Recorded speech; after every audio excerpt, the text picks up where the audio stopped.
Achraf Hakimi encourt jusqu'à 15 ans de prison, c'est ce que je vous aurais dit si j'étais à la recherche de buzz. Parce qu'en vérité, je vous le répète dans cette histoire depuis presque 2 ans, il est aujourd'hui impossible de déterminer qui est le coupable et qui est la victime dans l'affaire d'Achraf Hakimi. Les Marseillais qui me mentionnent depuis cet après-midi, posez-vous, on va discuter vous et moi. Le parquet de Nanterre vient de réclamer la mise en accusation du joueur devant la cour criminelle départementale des Hauts-de-Seine. Et elle l'a fait en se basant sur absolument rien. Il n'y a même pas de plainte de la part de la plaignante. C'est désormais au juge d'instruction de confirmer ou non les termes du réquisitoire définitif de l'accusation. Mais pour rappel, le joueur, lui, plaide à la machination. Je tiens tout de suite à prévenir, cette vidéo ne fait pas faire l'apologie des femmes qui mentent sur le V et qui utilisent ce genre de choses pour faire du tort à des hommes et les dépouiller. Mais là, par contre, on est clairement dans ce type d'histoire. Au moment où Hakimi rencontre cette jeune femme, lui, naïvement, pense qu'il a rencontré une femme avec qui il va passer une bonne soirée, sauf que malheureusement, il est potentiellement, et je tiens à insister sur le potentiellement, parce qu'encore une fois, on ne sait pas dans cette histoire qui ment et qui dit la vérité, même si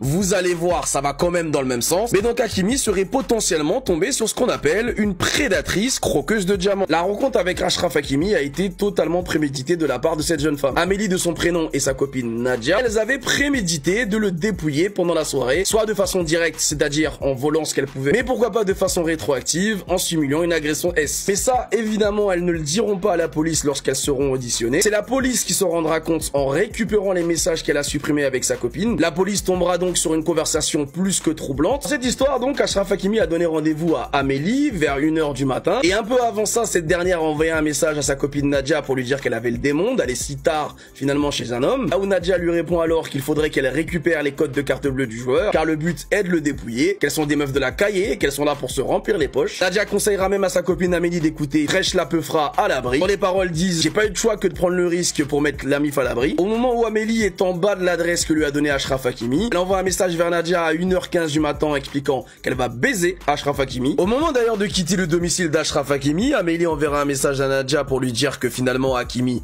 était trop sa cam, ce à quoi Nadia répondra à Amélie par un sale PITE. Et lorsque la police confrontera Nadia sur la teneur de ses messages, elle répondra que c'était simplement de l'humour noir et juste un peu de plaisanterie. Et donc au final, au vu de ce que les policiers ont découvert et de ce que les demoiselles ont tenté de leur dissimuler, la plaignante, entre guillemets, d'Achraf Hakimi ne va jamais déposer plainte. Malgré le fait qu'il n'y ait pas eu de plainte déposée de la part de la plaignante, c'est le parquet de Nanterre qui a décidé tout seul de quand même traîner Achraf Hakimi devant la justice pour le motif de on ne sait pas vraiment pourquoi. Tous mes potes marocains me disent ce soir, bah tu vois que non, encore une fois, c'est la preuve que Achraf Hakimi n'est pas aimé en France. S'il n'avait pas été marocain, il n'aurait pas été traité comme ça. Moi, je vais pas vous mentir, ce soir, je n'ai pas d'argument parce que là, concrètement, je vois pas ce qui est reproché à Hakimi. Vu que la plaignante, finalement, n'a pas déposé plainte, même la police tend à penser que cette histoire semble être une tentative d'extorsion plutôt qu'une véritable agression. Comment le parquet de Nanterre a pu quand même décider non seulement de menacer Hakimi d'un potentiel procès, mais surtout d'avoir rendu cette histoire publique. Parce qu'il y a forcément quelqu'un qui travaille au parquet de Nanterre qui a parlé, sachant qu'à l'heure actuelle, je le rappelle, il est impossible de pouvoir déterminer avec certitude qui est le véritable coupable et qui est la victime. Donc encore une fois, je comprends pas pourquoi est-ce que les Marseillais m'ont mentionné toute l'après-midi en me parlant de Mason Greenwood. Je rappelle que Mason Greenwood a tabassé à main nue sa petite amie, il l'a mise en sang parce qu'elle refusait d'avoir des relations sexuelles avec lui. On est, mais à des années-lumière de ce qui est en train de vivre Achraf Hakimi. Et si vous faites encore du clubisme pour espérer défendre votre joueur, eh bien encore une fois, je le répète comme d'habitude, mais ça prouve qui vous êtes. Par contre, un conseil, ne demandez jamais à Kylian Mbappé de prendre votre défense, que je pense qu'on est clairement sur la pire défense all-time. Franchement, si vous voulez l'enfoncer, il aurait pas pu faire mieux. Fermez-la! Fermez-la! Fermez vos bouches! Taisez-vous! Arrêtez de parler! Vous êtes tous là à faire des vidéos sur Hakimi, sur ce qu'Mbappé il a déclaré. Fermez vos bouches! Vous le connaissez? Est-ce que vous le connaissez? Si ça se trouve, c'est le roi des FDP. Comme si ça se trouve, c'est le mec le plus droit dans ses bottes de la terre. Vous le connaissez pas. Vous savez pas qui il est en privé. Vous savez pas quel genre d'humain c'est. Et vous vous permettez de faire des vidéos sur des sujets aussi graves que ça. Vous vous permettez de juger la religion d'un homme pour les déclarations de Kylian. Vous avez pas retenu la leçon en fait. Et là, je m'adresse plus particulièrement aux médias. Tous ceux qui sont en train de relayer tout et n'importe quoi. Vous avez oublié? Il joue lui maintenant. Parce qu'il est plus à City. Parce que sa carrière, elle est finie. Parce que vous l'avez détruit médiatiquement et que derrière, bizarrement, quand il a été tranquille, bah plus personne n'a rien relayé sur Benjamin Mendy. Et tout le monde disait « Ah, faut faire attention avec ces sujets-là, en fin de compte, on n'aurait pas dû parler. » Bah parlez pas, taisez-vous. Je vois un tas de personnes faire des vidéos, des TikTokers, des tweets, des ce que vous voulez, comme si vous connaissiez Hakimi, comme si vous aviez quelque chose à dire dans cette affaire, comme si vous aviez quelque chose à dire dans cette histoire, mais vous êtes fous en fait. Vous vous rendez pas compte de la gravité des faits pour vous permettre de dire non mais ça se voit, c'est un mec bien, non mais c'est sûr il a fait. Mais vous savez quoi? Vous savez pas ce qui s'est passé. Vous connaissez ni les protagonistes, ni la meuf, ni Hakimi, ni ce qui se passe dans l'enquête. Vous savez rien en fait. Mais rien de chez rien. Et je dis vous, je m'inclus dedans. Mais moi jamais vous me verrez faire une vidéo sur des sujets pareils. Parce que là la vidéo, le sujet, c'est pas l'histoire. C'est les gens qui en parlent sans rien savoir. Et je sais qu'il y aura des petits malins qui vont me dire ah tu dis ça mais toi-même tu fais une vidéo sur lui. Si vous êtes bête c'est pas ma faute. Moi je vous dis juste une chose. Taisez-vous. Fermez-la. À jamais. Il y a des sujets sur lesquels il ne faut pas s'exprimer. On n'est pas habilité à s'exprimer. On n'a pas les connaissances nécessaires. On ne sait pas de quoi est fait l'histoire. Nous, on parle de foot comme on fait des débriefs, on parle de trucs marrants. Mais les choses qui nous dépassent, les choses qui gâchent des vies littéralement, il y a des familles en jeu, il y a des empires, il y a des dignités, il y a des vies en fait, tout simplement. Vous pensez ne pas être responsable chez vous, mais c'est comme ça que l'opinion publique tue des carrières, tue des vies, juste avec des vidéos, avec des tweets, avec des articles. Donc méfiez-vous, parce qu'un jour vous aurez des comptes à rendre si vous détruisez la vie de quelqu'un à tort. La plus grande présentation de l'histoire des joueurs de foot. Il y a 7 ans, jour pour jour. Neymar arrive à Paris. C'était une dinguerie. C'est 3 août 2017. 222 millions. Da Silva Santos Junior, Neymar, 25 ans, arrive au PSG. Premier match au Parc des Princes, regardez ce qu'il fait. Ah là là là là, il avait régalé tout le parc.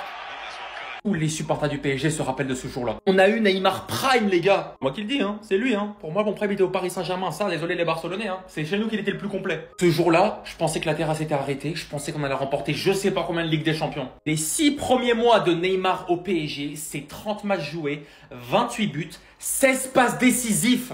Se baladait en Ligue 1, mettait des quadruplés contre Dijon, mettait des doublés par coup franc. Le PSG Toulouse, le premier match au Parc des Princes qu'il a fait, où il enchaînait les buts, où il enchaînait les dribbles, il enchaînait les sombreros. C'était le joueur que ce qu'on connaissait à Santos et à Barcelone. Malheureusement, la suite vous la connaissez, 0 Ligue des Champions, énormément de blessures et une fin malheureuse. On est passé à un gars qu'on acclamait partout dans tout Paris, à des boucs qui sont allés chez lui pour le jeter. C'est triste. Est-ce qu'on se rend compte de la dinguerie là? Le PSG vient de mettre son calendrier et les gars, on va tout simplement jouer dans 2 semaines contre Tottenham avec 0 match de préparation. Dites-vous que là, nos joueurs ils sont encore en vacances et que dans 2 semaines, on joue une finale de Coupe d'Europe. Alors que de son côté, Tottenham a repris depuis début juillet et a déjà fait 4 matchs amicaux les gars. Et c'est pas fini parce qu'il y en a encore 2 avant la finale, donc ils vont faire en tout 6 matchs amicaux alors que le PSG va en faire aucun. Et il y en a encore qui pensent que le PSG va tout rafler l'année prochaine. Et les gars, on va galérer. Comment tu veux qu'on soit compétitif si nos joueurs sont encore en vacances et que dans 2 semaines on joue déjà une finale? Je l'espère pas, hein, mais je vous l'annonce, la Super Coupe, pour moi, ça va être extrêmement compliqué. Et même le début de la saison de Ligue 1 va être extrêmement compliqué. Il faudra faire gaffe parce que si tu laisses beaucoup de points à Monaco et à l'OM, je suis pas sûr qu'en fin de saison, on arrive à les récupérer. Bref, le PSG est champion d'Europe, mais le PSG va vers une saison qui s'annonce extrêmement compliquée. Et franchement, je vous le dis, j'aurais préféré qu'on soit éliminé dès le premier tour de la Coupe du Monde des clubs, comme ça au moins on aurait eu des vacances et des matchs de préparation. Après, attention, hein, je dis pas que tout est perdu, mais je dis que ça va être extrêmement compliqué. Et ce qui me saoule déjà, c'est que si on perd contre Tottenham ou contre Nantes, on va se faire tailler alors que juste on a eu à peine 2 semaines de vacances et aucun jour de préparation. Les frérots Magnès Aklilouche, première étape. Là, la première étape, c'est il s'intéresse au Paris Saint-Germain. Appel du pied. Tranquille. Deuxième étape, il va dire aux dirigeants de Monaco, je veux quitter le club cet été. Deuxième étape. On sait déjà que 70 millions, Paris n'y va pas. Mais dès lors où il va dire je veux quitter le club, Monaco, ils vont commencer à s'empresser, de se dire il faut qu'on le remplace, on va le remplacer par quel joueur? Et à partir de là, les frérots, les négociations vont commencer. C'est une stratégie, Luis Campos, il est très fort. Il sait très bien, on n'en parle pas dès le début. Quand le joueur va dire je veux quitter le club, vous allez voir comment ça va se passer. Et là, c'est la première étape, hein, Magnès Aklilouche, pour le moment, il a dit ça. Vous allez voir prochainement, prochaine info sur Magnès Aklilouche, les gars. Je veux quitter le club. À partir de là, vous allez voir comment ça va être. Tout simplement. Du coup, restez branchés. Ce joueur ira au Paris Saint-Germain, les refs. Ce joueur ira au Paris Saint-Germain. J'ai aucun doute pour ça. Et en plus, là, le fait qu'il en parle comme ça, les gars, on connaît déjà. On connaît, on connaît. Il y a vraiment des gens qui pensent que Marquinhos va jouer comme Hakimi au PSG. Ok, on a eu cette news-là. Celui qui va prendre le rôle de Hakimi, c'est Nuno Mendes. Vous voyez pas, c'est Marquinhos d'il y a 12 ans qui va jouer latéral droit et qui va monter, centrer, etc. Il va jouer avec Pacho, Zabarni, Marquinhos. Marquinhos qui va avoir le rôle de troisième défenseur, comme le fait Nuno Mendes avec le PSG. Nuno Mendes va prendre le rôle de Hakimi et jouer le sort de latéral qui peut jouer milieu de terrain, voire ailier gauche. Parce que Marquinhos ne pourra jamais jouer comme Hakimi, c'est pas possible. Même personne peut jouer comme Hakimi. On voit la compo type du PSG, c'est ça, de base. Nuno Mendes, Pacho, Marquinhos derrière, et Hakimi qui monte au milieu de terrain. Pour ça que, pour Luis Enrique, Zaïre Emery et Neves peuvent remplacer Hakimi, parce qu'ils le voient comme un quatrième milieu de terrain. L'équipe, si vous aimez ce genre de vidéo, n'hésitez pas à vous abonner, à commenter, partager, ça donne de la force. En fait, il y a trop de joueurs au Paris Saint-Germain où la situation n'est pas claire. Elle n'est pas claire du tout. Déjà, on commence avec Donnarumma. J'ai déjà fait une vidéo. Est-ce qu'il va prolonger ou pas? Ça parle de Lucas Chevalier. S'il vous plaît, arrêtez de jouer avec mon cœur. Ensuite, Marquinhos. À entendre certains Parisiens, Marquinhos, il doit dégager. Mais vous avez pété les plombs, quoi. Je veux bien entendre qu'avec l'arrivée de Zabarni, on prépare l'après Marquinhos. Ça, il n'y a pas de souci. Mais frère, il doit rester tous les jours. Tout comme William Pacho. Marquinhos, Pacho, les deux défenseurs titulaires. Là, maintenant, on a un cas assez épineux. On a Lucas Beraldo qui est très bon à la relance. Mais par contre, il ne sait pas défendre. Il n'est pas du tout dur sur l'homme. Parce que là, regarde, si Marquinhos ou Pacho se blesse, ou même ce qui a pu arriver récemment en Coupe du Monde des clubs, William Pacho suspendu. Pour moi, si ton choix numéro 1, c'est Beraldo, tu coules. Je préfère limite prendre le risque de garder Lucas Hernandez. Parce que physiquement, c'est vrai qu'on ne sait pas. C'est à double tranchant. Soit il se pète, soit il est là. Quand il est là, à 100%, je vous jure que c'est tellement un très bon joueur. Sachant que l'année prochaine, il y a la Coupe du Monde. En charnière centrale, c'est très fort. À la rigueur, on vend les deux, mais qui accepterait d'être numéro 3? Après, en termes d'incertitude, il y a aussi le cas Gonzalo Ramos, qui est pour moi un excellent joueur, un joueur que j'aime énormément. Entre nous, on va pas se mentir, le meilleur pour sa carrière, c'est qu'il part du Paris Saint-Germain. Pas du tout Luis Enrique compatible et il est très peu utilisé par rapport aux autres joueurs offensifs. Par exemple, il y a des matchs quand Dembélé n'était pas là, tu voyais Désiré Doué en faux neuf, Barcola en faux neuf. Moi, si tu me dis il faut garder Gonzalo, je le garde tous les jours. Et si tu veux le meilleur pour lui, il faut qu'il parte. Achraf Hakimi en cours jusqu'à 15 ans de prison, c'est ce que je vous aurais dit si j'étais à la recherche de buzz. Parce qu'en vérité, je vous le répète dans cette histoire depuis presque 2 ans, il est aujourd'hui impossible de déterminer qui est le coupable et qui est la victime dans l'affaire d'Achraf Hakimi. Les Marseillais qui me mentionnent depuis cet après-midi, posez-vous, on va discuter vous et moi. Le parquet de Nanterre vient de réclamer la mise en accusation du joueur devant la cour criminelle départementale des Hauts-de-Seine. Et elle l'a fait en se basant sur absolument rien. Il n'y a même pas de plainte de la part de la plaignante. C'est désormais au juge d'instruction de confirmer ou non les termes du réquisitoire définitif de l'accusation. Mais pour rappel, le joueur, lui, plaide à la machination. Je tiens tout de suite à prévenir, cette vidéo ne fait pas faire l'apologie des femmes qui mentent sur le V et qui utilisent ce genre de choses pour faire du tort à des hommes et les dépouiller. Mais là, par contre, on est clairement dans ce type d'histoire. Au moment où Hakimi rencontre cette jeune femme, lui, naïvement, pense qu'il a rencontré une femme avec qui il va passer une bonne soirée, sauf que malheureusement, il est potentiellement, et je tiens à insister sur le potentiellement, parce qu'encore une fois, on ne sait pas dans cette histoire qui ment et qui dit la vérité, même si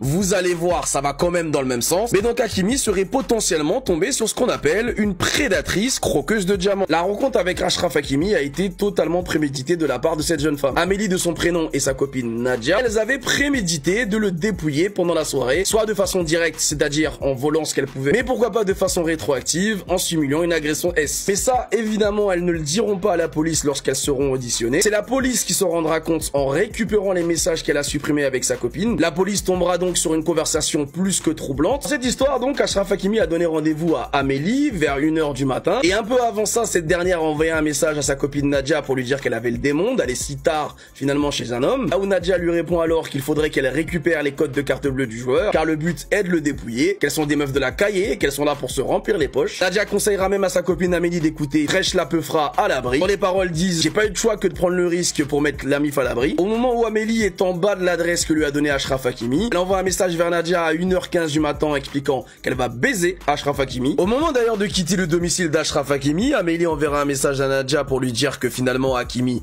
était trop sa cam, ce à quoi Nadia répondra à Amélie par un sale PITE. Et lorsque la police confrontera Nadia sur la teneur de ses messages, elle répondra que c'était simplement de l'humour noir et juste un peu de plaisanterie. Et donc au final, au vu de ce que les policiers ont découvert et de ce que les demoiselles ont tenté de leur dissimuler, la plaignante, entre guillemets, d'Achraf Hakimi ne va jamais déposer plainte. Malgré le fait qu'il n'y ait pas eu de plainte déposée de la part de la plaignante, c'est le parquet de Nanterre qui a décidé tout seul de quand même traîner Achraf Hakimi devant la justice pour le motif de on ne sait pas vraiment pourquoi. Tous mes potes marocains me disent ce soir, bah tu vois que non, encore une fois, c'est la preuve que Achraf Hakimi n'est pas aimé en France. S'il n'avait pas été marocain, il n'aurait pas été traité comme ça. Moi, je vais pas vous mentir, ce soir, je n'ai pas d'argument parce que là, concrètement, je vois pas ce qui est reproché à Hakimi. Vu que la plaignante, finalement, n'a pas déposé plainte, même la police tend à penser que cette histoire semble être une tentative d'extorsion plutôt qu'une véritable agression. Comment le parquet de Nanterre a pu quand même décider non seulement de menacer Hakimi d'un potentiel procès, mais surtout d'avoir rendu cette histoire publique. Parce qu'il y a forcément quelqu'un qui travaille au parquet de Nanterre qui a parlé, sachant qu'à l'heure actuelle, je le rappelle, il est impossible de pouvoir déterminer avec certitude qui est le véritable coupable et qui est la victime. Donc encore une fois, je comprends pas pourquoi est-ce que les Marseillais m'ont mentionné toute l'après-midi en me parlant de Mason Greenwood. Je rappelle que Mason Greenwood a tabassé à main nue sa petite amie, il l'a mise en sang parce qu'elle refusait d'avoir des relations sexuelles avec lui. On est, mais à des années-lumière de ce qui est en train de vivre Achraf Hakimi. Et si vous faites encore du clubisme pour espérer défendre votre joueur, eh bien encore une fois, je le répète comme d'habitude, mais ça prouve qui vous êtes. Par contre, un conseil, ne demandez jamais à Kylian Mbappé de prendre votre défense, que je pense qu'on est clairement sur la pire défense all-time. Franchement, si vous voulez l'enfoncer, il aurait pas pu faire mieux.